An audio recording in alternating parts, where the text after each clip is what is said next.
तो उस गांव से बाहर किसी भी अन्य स्थान, तहसील, जिला या कहीं भी जाते तो सभी का उसी ही चौराहे पर आना और वहीं पे ठहराव होता था, क्योंकि साधन की जो है वहीं पर प्रतीक्षा की जाती थी। तो उस जो दुकान वाले का जो एक 10 साल का छोटा सा नन्हा मुन्ना सा बहुत प्यारा सा एक 10 साल का बालक, जो आप समझ सकते हैं कि 10 साल के बालक में कितनी बुद्धि, कितनी शक्ति होती है, उसके जो विकास है वो कितना हो सकता है। तो वो जो है अपने पिता के कार्य में उस दुकान में जो है मतलब सुबह सुबह जो है भोर के समय में आकर के अपने पिता का हाथ बटाया करते। पिताजी जो है थोड़ी देर से दुकान पर आते, लेकिन उस बच्चे का जो मन बड़ा पवित्र था, वो अपने पिता की मदद के लिए दुकान पे आता और काम किया करता था, जैसे पानी। उस बच्चे को इतने अच्छे संस्कार दिए गए उसके माता पिता के द्वारा, और भगवान परम पिता परमेश्वर भोलेनाथ का उस पर आशीर्वाद था। तो वो जब सुबह दुकान पे आता तो कोई भी व्यक्ति जो वहां पे आया हुआ बस का इंतजार करता या किसी भी साधन का इंतजार करता, तो वो उन सबको बुलाता और सबसे बोलता, आइए बैठिए भाई साहब, बैठ जाइए, आइए था। और हमेशा जो है भगवान की भजन, उस उम्र से, उस बाल्यावस्था से ही वो भगवान का भजन करता। तो प्रातः काल हर दिन वहां पर कभी 2 दिन छोड़कर, कभी 4 दिन छोड़कर और कभी 8 दिन छोड़कर जो है 4 व्यक्ति जो है हमारे, क्योंकि उस नगर के आसपास, उस तहसील के आसपास जितने भी गांव थे, उन सबका जो है जिम्मा यमराज ने उन चारों उसके दूतों को दे रखा था। और जो वही खाता हिसाब जो यमराज के पास होता है, और उसमें जिसके भी जो प्राण है, जिस दिन जो खाता है, और वो उन चारों ही दूतों को जो संभलाया गया था उस तहसील के आसपास के उन गांवों का जो वही खाता हिसाब उन चारों दूतों के पास था। तो वो कभी 2 दिन, कभी 4 दिन और कभी 8 दिन में आया करते थे। तो उस बालक की वही एक अच्छी आदत, वो उन चारों दूतों को भी जो है बड़े प्यार से बुलाता और उनको बैठने के लिए यथावत स्थान देता और उनको पानी पिलाता। और जैसे ही जिसका भी वो जो चारों दूत जिसके प्राण को लेने आया करते थे, और जब समय होता था तो वो वहां से चले जाते थे। ऐसे समय चलता रहा और समय बहुत बीत गया। जैसे साल का जो ये बड़ा लंबा एक समय कब गुजर जाता है उसका पता नहीं चलता, और उन चारों यम के दूतों से उस बालक की जो है मित्रता हो जाती है। तो वह उस बालक ने कभी भी उन चारों मित्रों से कभी किसी प्रकार का कभी कोई बातचीत, कोई जिक्र नहीं किया। उसने बस इतना पता है कि जो और यात्री आते हैं उसी प्रकार से ये भी यात्री हैं, और वो बालक नहीं जानता कि ये चारों यम के दूत हैं। और फिर ठीक जब वो बालक 21 वर्ष का होता है और उसके जो विवाह की घड़ी वो आने पड़ी है, और उसकी जो ठीक आयु अपनी शादी में आने का निमंत्रण दिया उस बालक को, जो अब युवावस्था में आ गया है, जो अब विवाह के लायक हो गया है। भगवान परम पिता परमेश्वर की कृपा से वो अब विवाह के लायक हो गया है। और उसने जब अपने विवाह में उन चारों यम के दूतों को, देखिए उस बच्चे का मन उसे पता नहीं, और उसने उन चारों यम के दूतों को अपने विवाह में बुलाया है, और उसे पता नहीं कि मेरी उम्र और मेरा विवाह एक ही दिन मेरी मृत्यु तय है। इस बात को वह बालक नहीं जानता है। और वो चारों यम के दूत तो उसके मित्र की जो शादी में आने के लिए तैयार होते हैं, लेकिन जब वो सुबह देखते हैं कि भाई आज हमें किसके प्राण लेना है, आज हमें किसको लेकर आना है, वो चारों ही मित्र बड़े उदास हो जाते हैं। और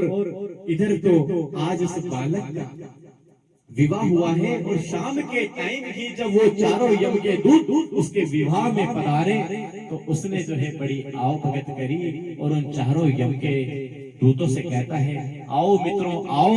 और चलो आप भोजन प्रसादी ग्रहण करिए और आइए सभी जो मेहमान आए हुए हैं आप भी उनके बीच में आज बैठिए और वो बालक अपने जी मेरे मित्र आए हैं और आप जो है उनकी आओ भगत आप उनको देखिए। मैं और वो कहता है मित्रों मैं तुमसे आज क्षमा चाहता हूँ, मुझे जो है शादी के कार्यक्रम में भी थोड़ा मैं व्यस्त हूँ, आप लोग भोजन कीजिए और आप लोग बैठिए। उन मित्रों की आंखों से आंसू निकल आते हैं कि तो वो कहता है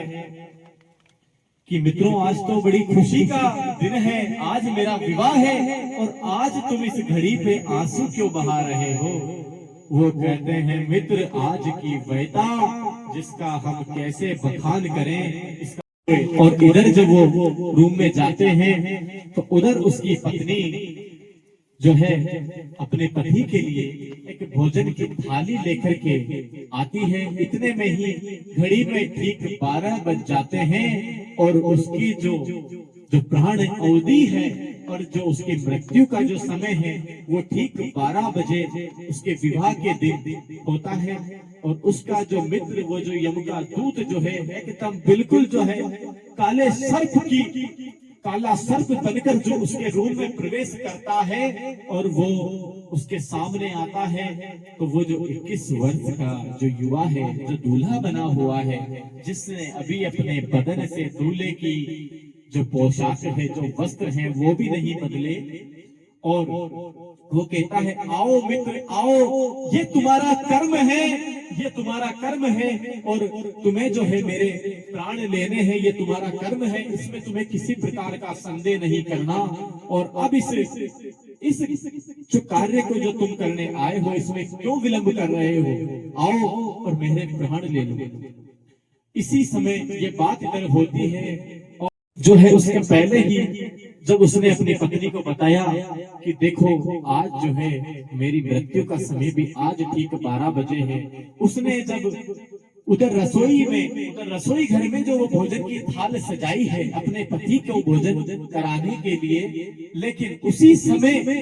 भरी बरसात हो रही है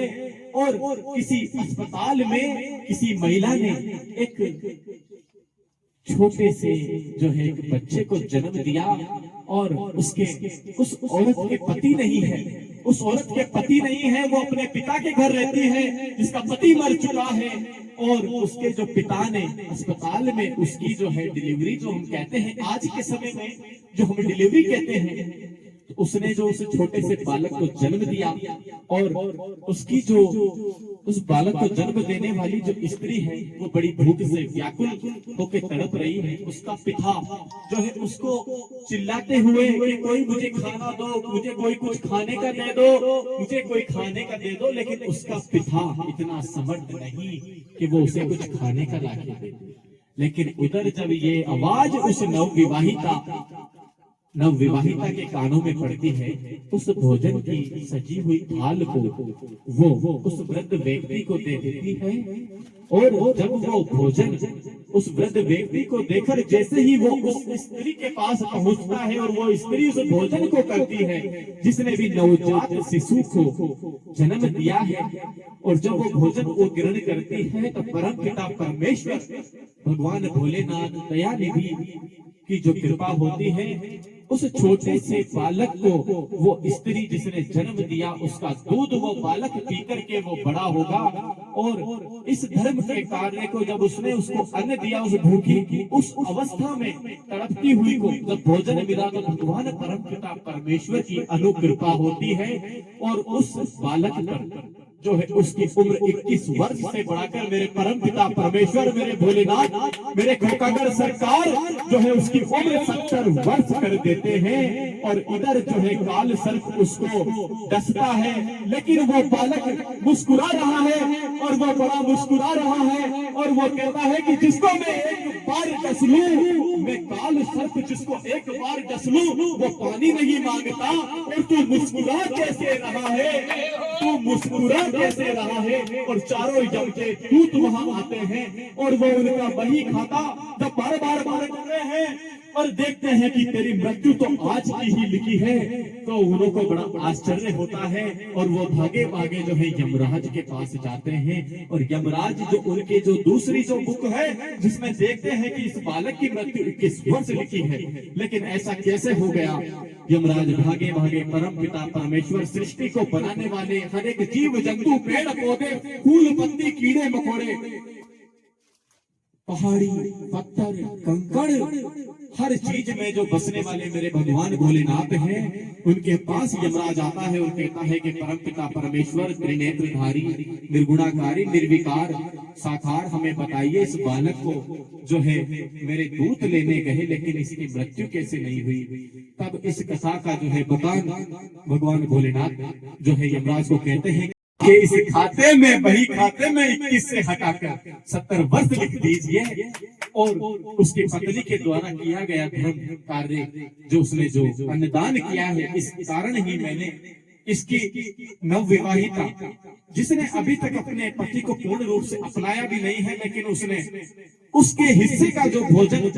उस महिला को दिया जिसके गर्भ से अभी अभी एक नवजात शिशु उत्पन्न हुआ है। इसलिए मैंने इस धर्म को देखते हुए उसकी व्यक्ति की जो 21 वर्ष से बढ़ाकर आयु 70 वर्ष कर दी है। तो बोलिए भगवान भोलेनाथ की जय।